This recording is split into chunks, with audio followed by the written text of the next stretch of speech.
Ce n'est pas la première fois que la Côte d'Ivoire est citée dans une tentative de déstabilisation visant particulièrement la transition burkinabé à partir des faits soulignés et relevés par la transition, du moins par les autorités burkinabées. Quelle interprétation faites-vous de cette nouvelle tentative de déstabilisation qui implique une fois de plus votre pays?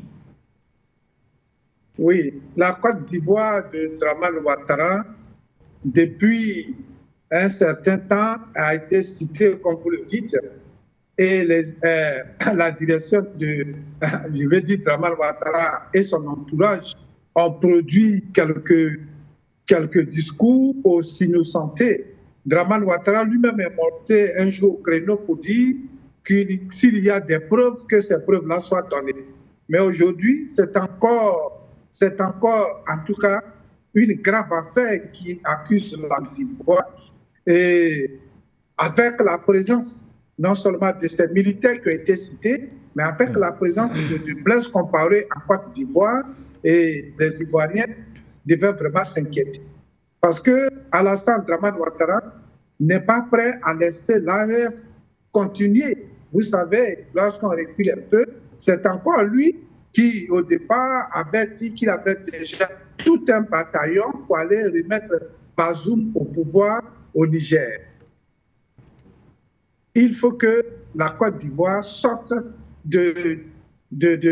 tout cas, de ces magmas de problèmes où on la retrouve à tout moment. Pourquoi n'accuse-t-on pas le Libéria? Pourquoi n'accuse-t-on pas le Ghana et d'autres pays? Et c'est toujours la Côte d'Ivoire. Alassane Dramane Ouattara devrait venir clean devant la population ivoirienne. C'est-à-dire, il doit venir se présenter comme l'homme propre. Mais ce n'est pas le cas. Et on a vu toutes ces actions des mercenaires au Mali, des militaires qui fuient et qui sont basés en Côte d'Ivoire. Alors, de quelles preuves a-t-il besoin pour dire réellement c'est moi et que je dois prendre mes responsabilités?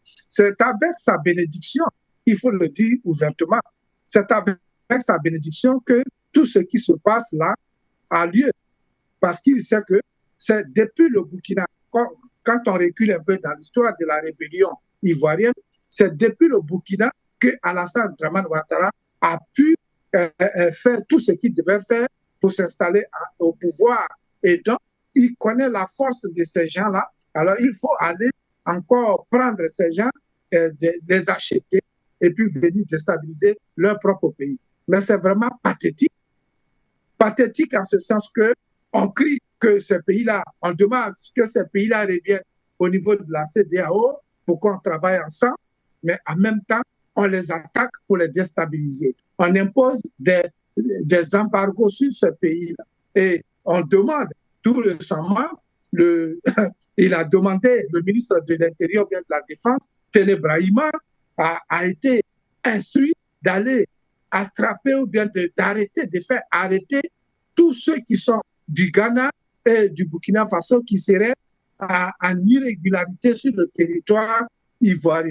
Est-ce que Alassane Dramane Ouattara et sa clique peuvent aujourd'hui produire une liste objective de personnes en irrégularité sur le territoire ivoirien? Lui, Alassane Dramane Ouattara, qui a recruté dans la zone qu'il attaque aujourd'hui, lui qui a recruté partout en Afrique pour avoir des mercenaires pour déstabiliser la Côte d'Ivoire, pour assassiner des Ivoiriens, pour enlever le président Laurent Gbagbo au pouvoir et l'envoyer à la haine, pour infantrer des femmes, violer des enfants et des femmes. Est-ce que Alassane Dramane Ouattara, dont la liste électorale aujourd'hui souffre de plusieurs mots, peut être en position de parler d'irrégularité en Côte d'Ivoire ou bien des personnes en irrégularité en Côte d'Ivoire? C'est cela la mauvaise foi. C'est cela la haine de Alassane Dramane Ouattara contre, en tout cas, les autres pays qui sont autour de lui, parce qu'il voudra être le chef suprême de l'Afrique de l'Ouest. Il voudra être celui-là à qui on vient demander la permission pour vivre ou bien pour mourir. C'est lui, Alassane Dramane Ouattara, qui veut détenir ce pouvoir-là. Donc, pour nous, il faut que les Ivoiriens prennent leurs responsabilités et que les politiques ivoiriens également dénoncent ce genre de fait, parce qu'après tout, lorsque les balles viennent ces balles-là, ces balles ne choisissent pas qui elles doivent assassiner.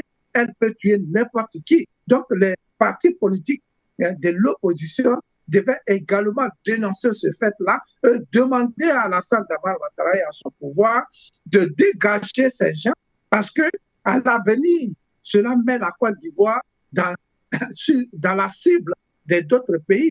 Et cela n'est pas nouveau. C'est parce que nous disons toujours, nous l'avons répété à plusieurs reprises, que le problème ivoirien est devenu délicat parce que Feu, le président qu'on appelle le père de la nation, Houphouët Boigny, a participé à plusieurs coups d'État, y compris même la mort de Thomas Sankara. Il a tellement, en tout cas, participé à ce genre de déstabilisation dans la zone. Et donc, quand la zone, le problème ivoirien est venu, tout le monde a accouru pour venir prendre sa part de gâteau ivoirien.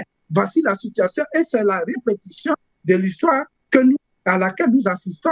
Donc, les partis de l'opposition, la société civile, qui aujourd'hui est mise sous surveillance, doivent réagir pour que ces militants-là, les militants de déstabilisation au Burkina, au Mali et au Niger, soient renvoyés chez eux. Il faut faire la pression sur Alassane Dramane Ouattara et son pouvoir de dictateur. La Côte d'Ivoire n'a toujours pas réagi suite justement à cette sortie des autorités burkinabées, mais vous l'avez rappelé, ce n'est pas la première fois qu'elle est pointée du doigt, même si la dernière fois, les autorités ivoiriennes ont indiqué que la Côte d'Ivoire est un pays de paix. Mais à quel niveau devons-nous réellement situer la responsabilité de la Côte d'Ivoire, même si, on le rappelle dans le communiqué, on a juste parlé d'une base arrière des déserteurs visant à déstabiliser. Donc, l'objectif reste de la déstabilisation du Burkina Faso. À quel niveau devons-nous situer la responsabilité d'Abidjan dans ces événements qui se déroulent du côté du Burkina Faso? Les autorités ivoiriennes sont-elles complices ou du moins sont-elles de connivence avec tous ceux qui cherchent à déstabiliser le Burkina Faso, ou alors font-elles preuve de largesse vis-à-vis de ces derniers qui trouvent refuge de ce côté? Oui, le gouvernement ivoirien de Alassane Dramane Ouattara, pour nous, est entièrement responsable. Il ne faut pas ignorer le fait que lorsque Blaise Compaoré a été exfiltré par la France en Côte d'Ivoire, il est sorti avec plus de 500 militaires qui le surveillaient.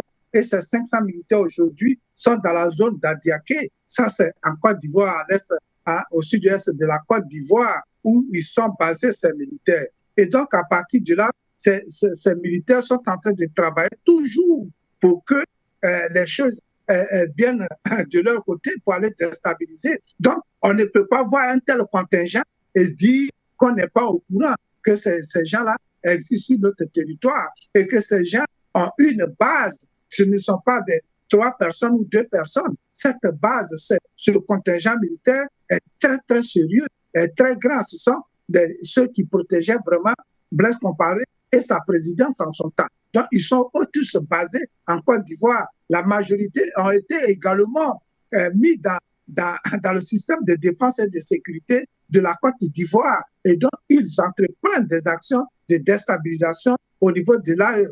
Ça, c'est un. Au niveau de ce camp militaire français qui aurait été rétrocédé à la Côte d'Ivoire, nous l'avons dit à plusieurs reprises, c'est simplement ce genre de personnes qui sont recrutées, des gens qui sont favorables au pouvoir d'Alassane Dramane Ouattara, qu'on remplace par les visages blancs pour qu'ils soient vraiment invisibles dans la population. Et c'est ces gens-là qui continuent de déstabiliser les pays d'à côté. Et maintenant, voici des militaires qui ont fui vers la Côte d'Ivoire. Plusieurs militaires, ils ont été nommés, on a vu leurs photos. Et donc, Abidjan ne peut pas nier que Abidjan n'est pas complice de cette situation.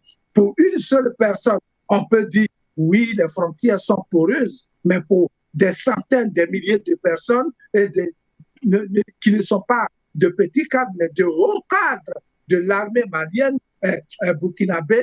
Et donc, je peux dire que Abidjan est totalement impliqué des pieds aux mains jusqu'à la tête. Et Alassane Dramane Ouattara sait ce qu'il est en train de faire. Lorsqu'on va dans le quartier de Sébroko, où le ministre même, Téné Brahima, a son armée privée, vous comprenez? C'est ce genre de personnes qui y sont recrutées et c'est ces gens-là qui enlèvent notamment en Cagoulé tous les syndicalistes, tous ceux qui manifestent en Côte d'Ivoire. Donc, la Côte d'Ivoire, Alassane Dramane Ouattara, ne peut pas ne pas être au courant. Il est complice, il est celui-là même qui encourage ce genre de choses et qui paye ces gens, qui les blanchit, qui les entretient pour créer la chienlit dans la zone. C'est Alassane Dramane Ouattara. Il faut que les Africains le sachent, il faut que les Ivoiriens comprennent cela. C'est Alassane Dramane Ouattara qui veut, dans son ego, dans sa mégamanie, en tout cas dans sa folie de vouloir dominer le monde, c'est Alassane Dramane Ouattara qui entretient ce fou, qui entretient ces militaires dangereux pour la Côte d'Ivoire et pour toute la zone ouest africaine.